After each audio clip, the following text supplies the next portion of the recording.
आनंदवाडी शिवारामध्ये भर उन्हाळ्यात कोरड्या ओढ्यातून अचानक पाणी वाहू लागले। पाहण्यासाठी नागरिकांनी मोठी गर्दी केली होती। बीड जिल्ह्यामध्ये भीषण दुष्काळ पडलेला आहे। पिण्यासाठी पाणी नाही। प्रशासनाकडून दुष्काळ जाहीर करण्यात आला आहे।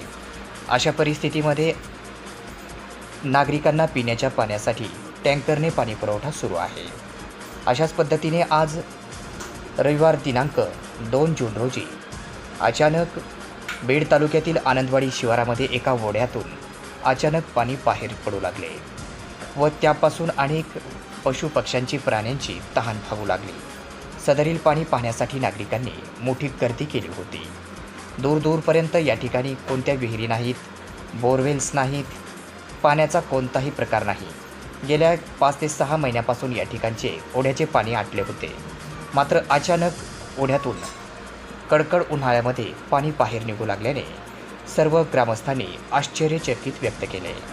आज रविवार दिनांक 2 जून रोजी दुपारी 4 वाजता नागरिकांनी सदरील निघलेले पाणी पाहण्यासाठी मोठी गर्दी केली होती। एक शेळ्या सांभाळणारा शेतकरी या ठिकाणी जात होता।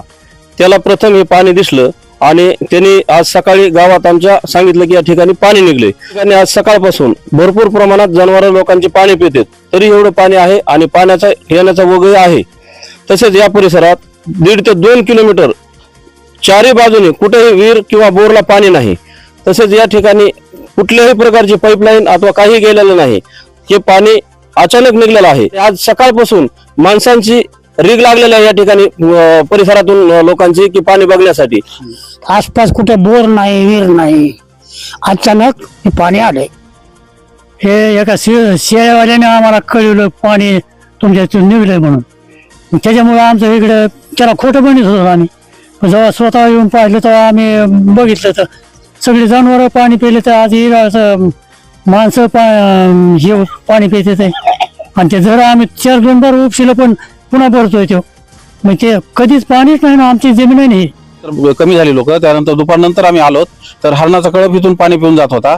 असेच आणखीन जनावर पक्षी सगळे इथून पाणी पिऊन जाताना दिसले। इथं म्हशी घेऊन येत होतो, अजिबात पाणी नाही, कोरडं फट।